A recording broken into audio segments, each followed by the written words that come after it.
All right, welcome back, and thank you so much for staying with us. Now, we want to have that conversation around unclaimed financial assets. We're told the value of the unclaimed financial assets is in the billions, almost 60 billion at the moment. But my guest will be telling us more about how much Kenyans have not been able to collect, why they need to go and collect, and how that process can do. My guest this afternoon is Dr. Francis Kigo Njenga, the chair of the Unclaimed Financial Asset Authority and former MP for Gatundu North. Mheshimiwa, welcome to the program. Thank you very much.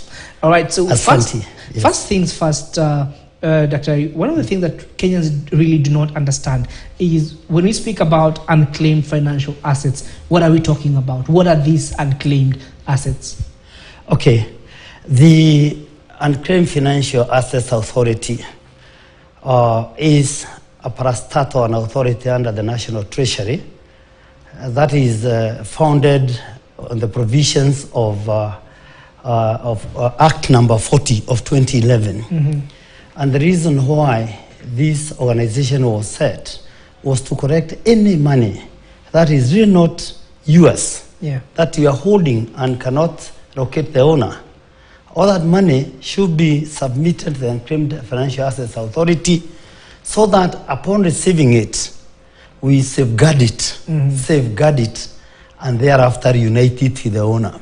All right. And I want to tell you, it's a lot of money. At the moment, we have 57.5 billion in cash and cash equivalent. Yeah.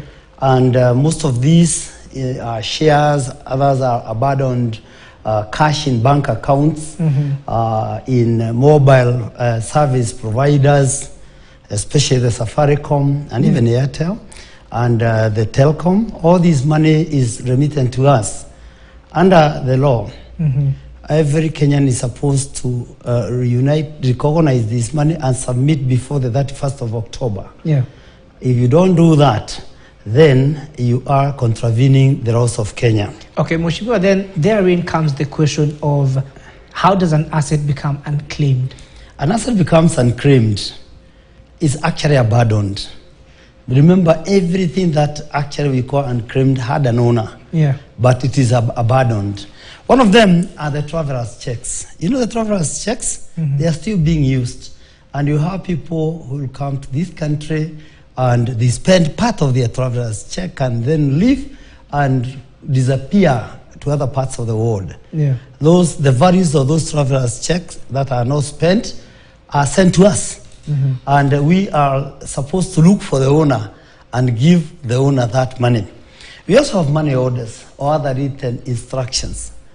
Today, I order my bank, pay gentleman already A, B, C, this amount of money, and the money is drawn from my account. And then I sometimes close my account, and then the bank, the check is not presented, or the money order is not presented.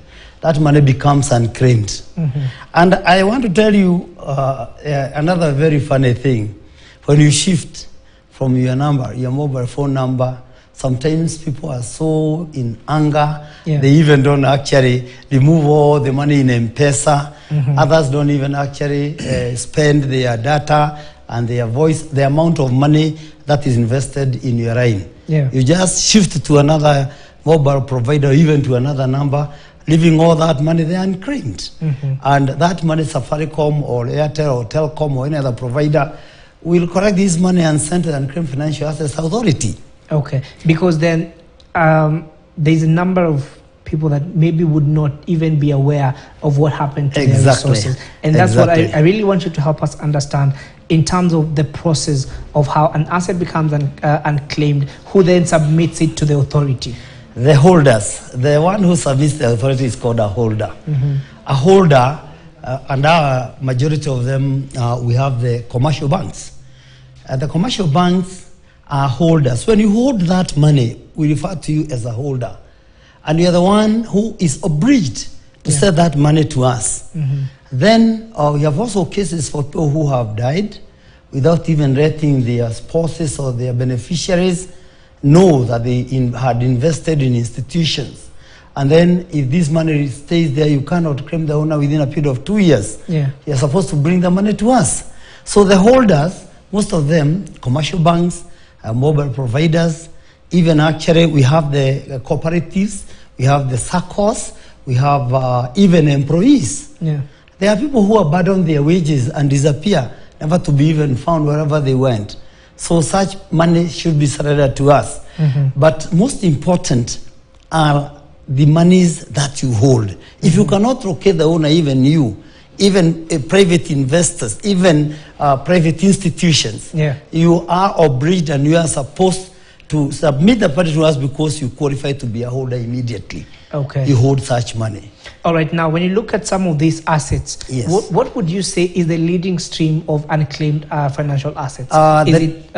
When you look at both M-Pesa, when you look at banks, when you look at assets in terms of land and other properties, where would you say a lot of these unclaimed assets come from? The bulk of the unclaimed assets is in cash and near cash. Cash, what do I mean? Bank accounts that were abandoned. There are so many small balances that were abandoned by people in their bank account, and they closed those accounts and disappeared to where we don't know, they cannot be located. They form the bulk. In fact, the major contributor to a portfolio of unclaimed assets are the commercial banks, the ones that operate a current account, savings account, and all this. The second provider of our holding capacity is the the telephone mobile providers, especially the Safaricom. They send a lot of money. I think the year before, they surrendered 2 billion, or in excess of 2 billion to us. Every year? Every year, they surrender 2 billion, and in excess of it, they surrender to us.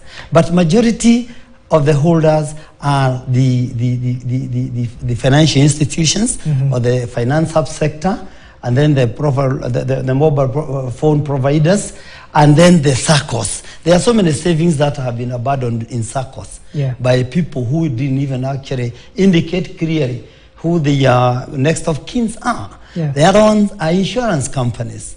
Although insurance companies, we have a problem because they want to hold the money in their provident funds, which is actually a contradiction. There's a contradiction is being addressed from the legal perspective. They are supposed to surrender to us, not to retain them. We also have so many insurance claims that actually are due to be paid, but the owners cannot be allocated. Mostly, we also need to know that our people don't even confess where they have saved their money, especially the men. The men don't confess a lot where our money is. And so should death come along and you go on, then after some time we cannot locate you, we don't know where you are. And the money becomes due to be called unclaimed assets after 2 years and all that. Then we have shares. There are so many shares. People bought shares and disappeared in the world. You don't know where they are. Some are not even alive. But the shares are there, earning dividends, but the owner cannot be reconnected.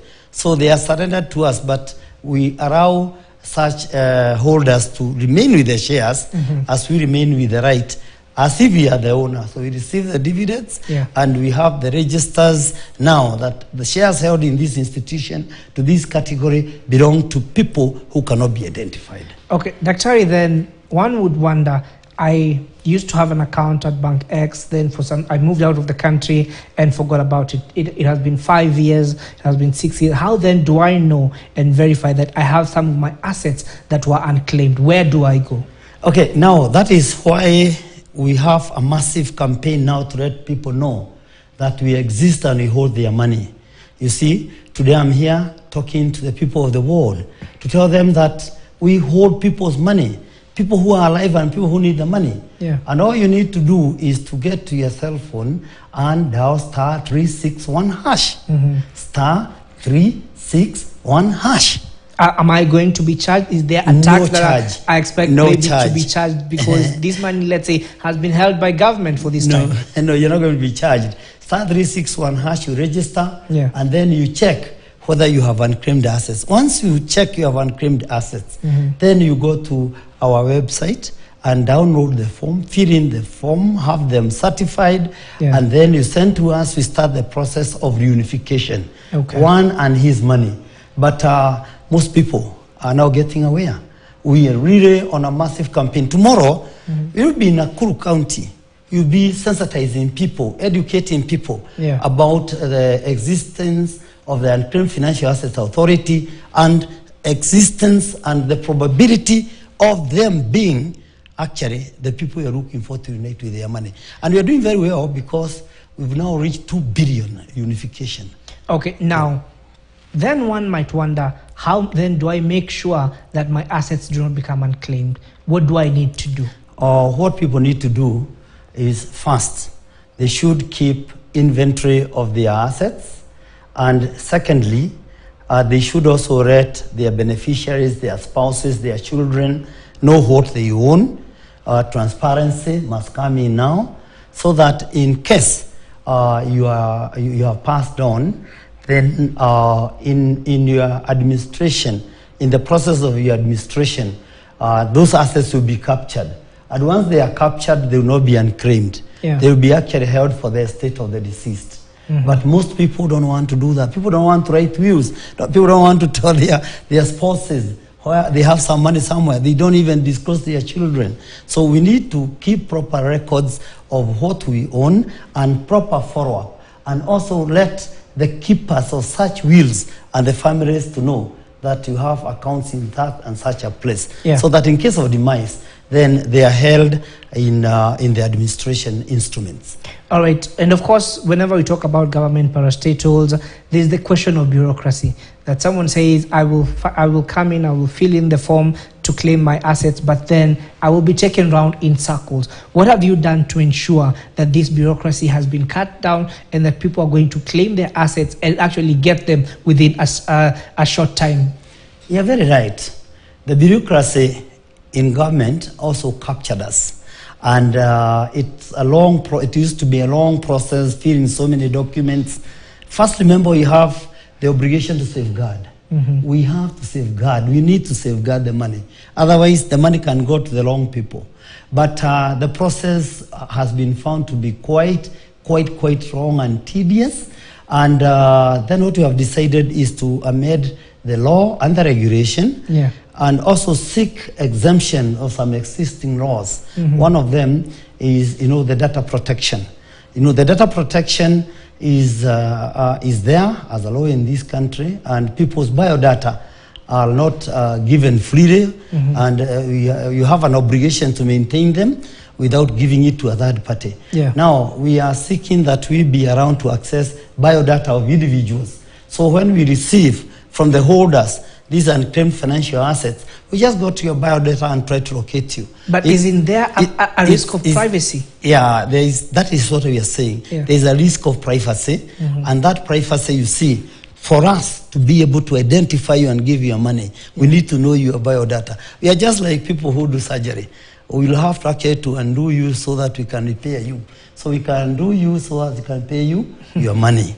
All right, because I'm sure a number of Kenyans might be skeptical about their data being used by a different agency, and therein comes the question of what safeguards have you put in place to make sure that this data, if you're allowed to access this data, it's going to be safeguarded, it's not going to be abused? Oh yes. One of our obligations is to make sure that we have safeguarded this money and we have united this money. But to be able to know the rightful owner, then we'll have to look for the right data. And the right data can be given by you. You who actually own the assets.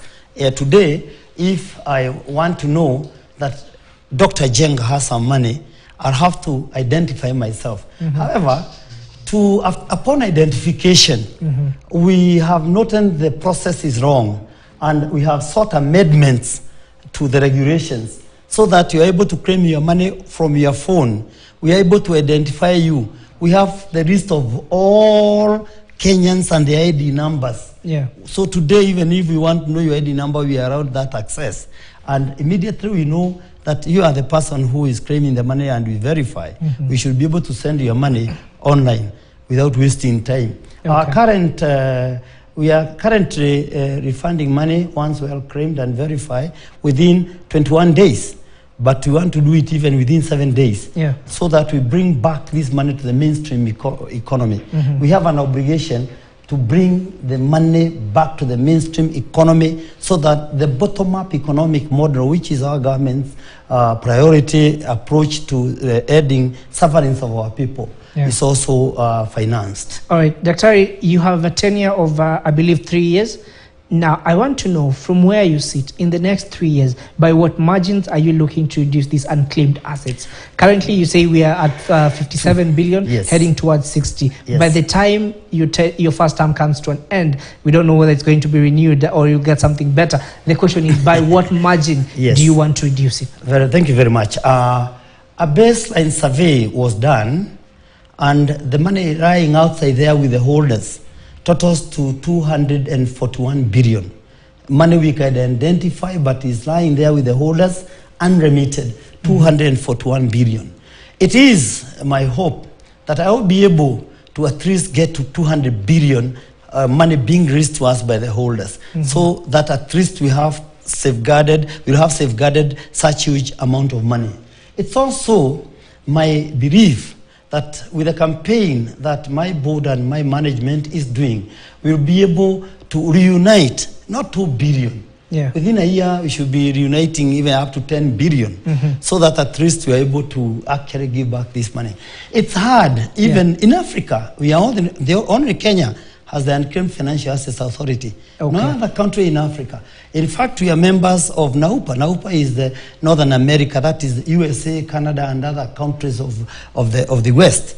Only Kenya in Africa has this kind of an organization. And they hold a lot, billions, and hardly have they ever united more than 40%. United Kingdom tried, money obtained from banks, and they managed only to reunite 37 to 40% of the money they hold. So in my case, I intend and I hope the government will assist and Kenyans who are employers and who are holders will release the money to attain 200 billion plus capacity of unclaimed assets and unite 80 to 100 billion if they can. And then I'll break the world record. Unfortunately, Dr. I have to stop you right there because our time has run out. Thank you so much for making time to speak to KTN. And of course, we'll be giving you more details in terms of what happened and unpacking what you will be able to do in the coming days. For now, that is all the time we have on Business Today this afternoon. Mbiu ya KTN is up next.